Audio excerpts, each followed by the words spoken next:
Hello guys, welcome. I really miss 1v1s here. We have been doing a lot of 2v2s lately. We have in the color red playing as the Order of the Dragon is Yunai Jatang. Basically means add sugar to my milk. Holy crap, I can read that. And in the color of teal playing as the Chinese, this crackety welcome everybody. We have a little bit of an action here. It's gonna be an early barracks coming from our milk guy. I don't know how to call this guy. We can just call him Red. That's basically the default whenever we find these Chinese players. It's like, would you just call them the color they're using here? But yeah, we're gonna have a little bit of action. Order of the Dragon has been really popular these days, right? They rise from the dead, really. Like, they almost no one didn't use them. I don't know if it was last season or the previous seasons. Like, they're like I don't know how to play this. Too many few units. It's only good later. It's very hard to, you know, attack multiple flanks. This kind of stuff. Lately, it's been busted. Like, a lot of people are using it. Really, nothing changed, to be honest. If anything, they got nerfed. Because the Akan Chapel was nerfed, and so indirectly they got a nerf that wasn't really needed. But somehow it's like people are figuring out what so how do I play this? A lot of people are playing Order of the Dragon lately. I'm not gonna lie, like it is very fun, and I want to mix it into my ranked 1v1 arsenal, just because it's like I want to add another Sith that is not opposite. And Order of the Dragon is just... it's such a fun Sith, you know? So I think it's one of them... It's very hard to say this, because a lot of the concepts for the Siths for AoE 4 are very, very original. If I say it's one of the most original ones, then you're gonna tell me, what about the Mongols? Right? It's like super out of this world, mind-blowing. I remember the first time I played Age of Empires 4, I tried the Mongols. I was like... oh, you can move the buildings? Like, are you serious? You have a Kang? Like, what? And it's like... It was out of this world. Out of this world, for sure. But Order of the Dragon doesn't get behind. It is a Sith that is very unique. All the units occupy 2 population space instead of 1. So you have less units on the field. They cost more. And so you need to be very wise on what do you do with them. So the villagers are also better. So some people say, like I remember hearing Vortex the other day saying that, I know what, with this, if maybe 90 villagers is just enough. It's just enough. Maybe more than 90, you don't really need it. And then you can compensate with the military. And just only 90 villagers, that's all you need. While other civilizations need to go above like 110, even 120 or 130 to, you know, just have the economy to support the Imperial Age. Order of the Dragon economy is just out of this world. Now, it looks like he will be able to burn this mining camp, or maybe not. Crackety forced to put a Barbican very, very conservative, in a very conservative position here, next to the stone. I mean, it kind of protects the deer pack, to be honest. But this is a deer pack that is already very close to your town center, so it's kind of protected anyway. Nice meal coming from Crackety here. Just because if you put the meal here, which sometimes you do, especially when your berries are at the back, like you have the option for going for those berries, so you don't need to build a meal again.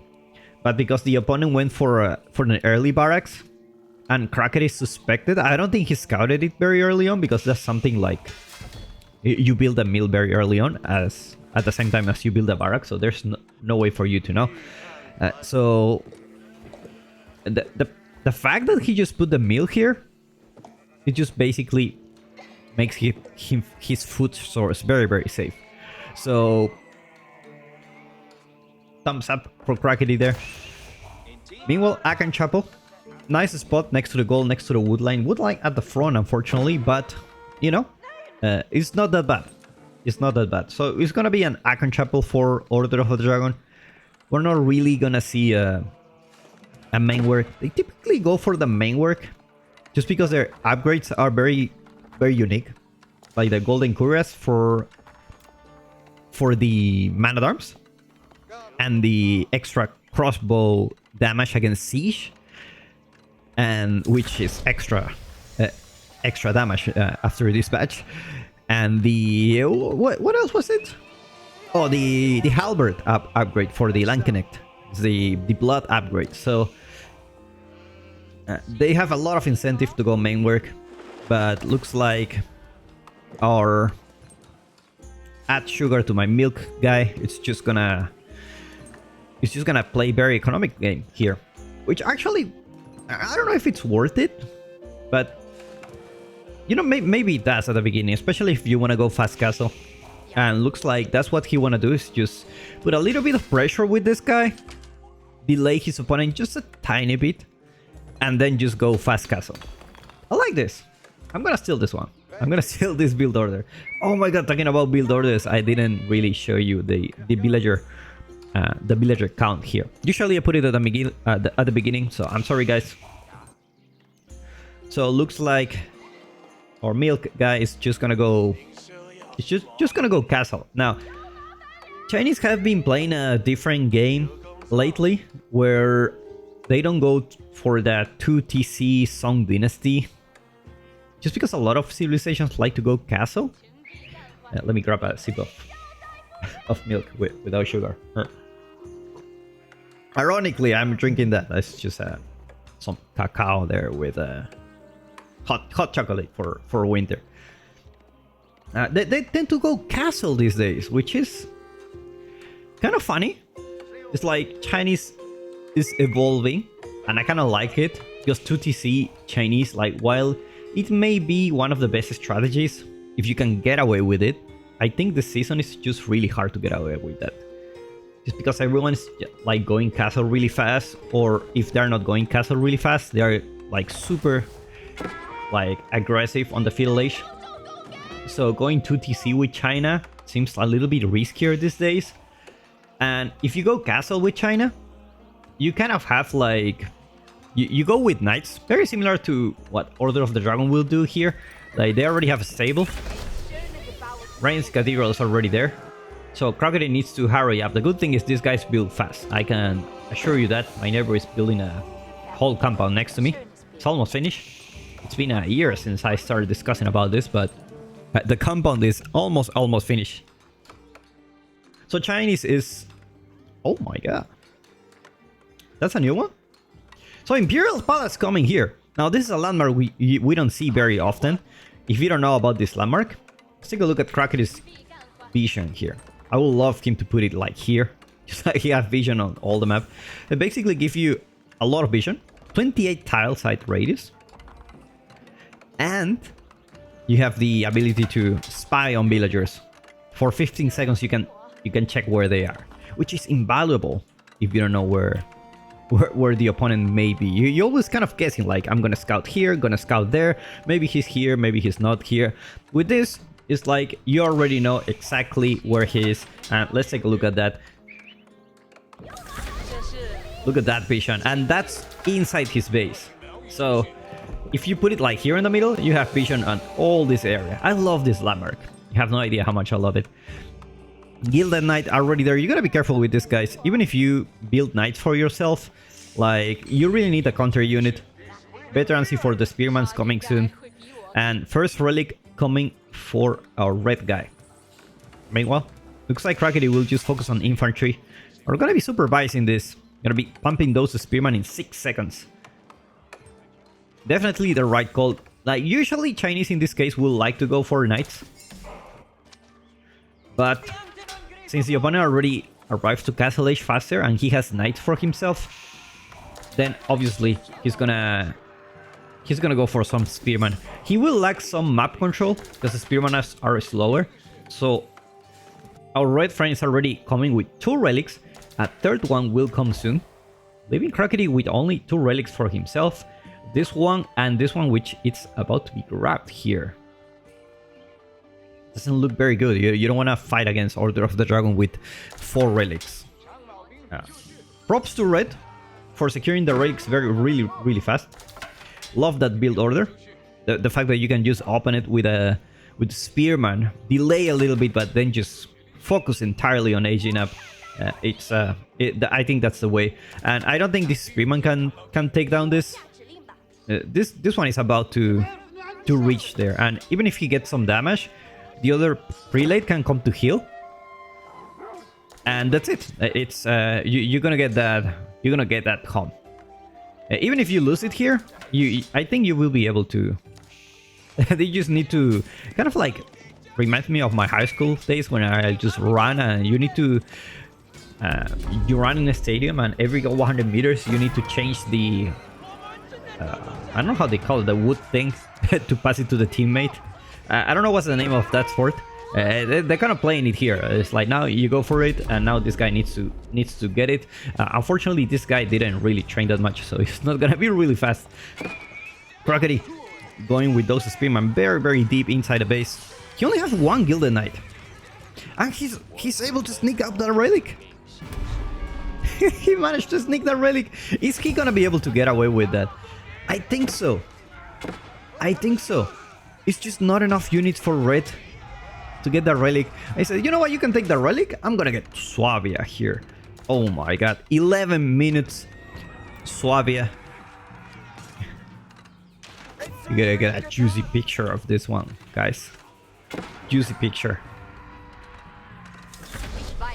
There you go. Suavia already there. 11 minutes. Now it's like, what do you do? Like, you want to do damage, but you also want to castle age, so your military numbers are not exactly the greatest at this point. So farm economy, it looks like Akan Chapel may be the way to go for Orders of Dragon if you want to go for that fast Imperial. I love it, to be honest. I love it. Crockety going with a forward siege workshop. I like this a lot. Just because you can start making trebuchets, you can start taking down those outposts before it becomes too late. Because what happens is Red is gonna build some outposts here, and usually you want to build them in ways that they intersect. Like for example here, the next one should be maybe here, for example, or maybe here, just to protect the farms, and also these two attack at the same time. This is Springling placement, by the way, so this is no joke. This is not like arrow slits. That's what I'm talking about, guys. Springling placements. Bam. But Crockety have one objective here. He needs to deny the Suavia, because he can stay here, even if he loses some spearmen. Like, he needs to deny the fact that you're producing villagers from here. No +1 range armor for Crockety, so these spearmen are just gonna be going down really fast. And I like what Red is doing, is trying to build an outpost here. He's trying to build an outpost, and with that outpost here, it's just gonna be really hard for Crockety to camp the Suabia. When you have the cannon emplacement here, it's just not gonna be enough. Does he have tide barns yet? No tide barns yet. It's gonna be costing quite a lot of gold that he needs for now, but we'll love to see this, just so that he can get some stone, like fortify this outpost, fortify this one, get some cannon emplacements, and with those cannon emplacements you pretty much secure your way into a long game where you can have more villagers. You can already tell, like, he's pumping more and more villagers. The villager cap is decreasing. At the same time, trebuchet already here. I love trebuchets in this case, just because they cannot be sniped. Outposts are not really that tanky. You know, keeps do take... That was a miss. Keeps do take some time to take down, but outposts go down really fast. So I think it's just a matter of just establishing your base here. Gotta be careful with those hand cannoneers. They are really... They do some damage. They do some damage. Look at the range of this guy. 4.5 tiles range. I think they used to have less, right? This is a unit that I don't see very often in the game. But hand cannoneers from Gilded Knights, they are really good because they have extra attack speed, so they shoot really fast. They're like John Wick with shotguns. That's what they are. Chewish is he gonna be able to? Is he trying to snipe the Swabia? Oh, he's going for the production buildings first, and I like this.